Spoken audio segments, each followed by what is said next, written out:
नमस्कार मित्रांनो, स्वागत आहे तुमच्या आपल्या यूट्यूब चॅनलवरती। मित्रांनो, PM किसान योजनेविषयी नवीन अपडेट आली आहे। तुम्ही जर PM किसान योजनेचे लाभार्थी असाल तर हा व्हिडिओ तुमच्यासाठी खूप महत्त्वाचा आहे।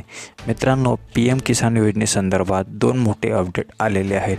पहिली अपडेट आहे PM किसान योजनेत बदल करण्यात आला आहे आणि दुसरी अपडेट म्हणजे की PM किसान योजनेचा दुसरा हप्ता कधी वितरित होणार। तर पहिली अपडेट म्हणजे PM किसान सन्मान निधी योजनेचा हप्ता मिळण्यासाठी नवीन नोंदणी करण्यासाठी आवश्यक कागदपत्रे म्हणजे पती पत्नीचे आधार कार्ड, भूमी अभिलेख दस्तावेज, फेरफार, 8 उतारा, 7/12 उतारा, राष्ट्रीयकृत बँकेचे पासबुक, आधार लिंक, मोबाईल नंबर। मित्रांनो, निवडणुकीमध्ये PM मोदी यांनी घोषणा केली होती की शेतकऱ्यांचा हप्ता हा वाढवून वार्षिक 12,000 ऐवजी 15,000 एवढा करू।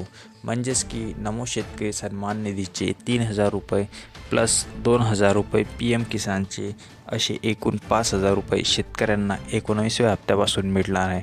मित्रांनो, डिसेंबरच्या शेवटी किंवा जानेवारीच्या पहिल्या हप्त्यात या दोन्ही हप्त्यांचे वितरण एकत्र होईल असा अंदाज वर्तवला जात आहे। अजूनही काही प्रश्न असतील तर कमेंट बॉक्समध्ये नक्की कळवा। धन्यवाद।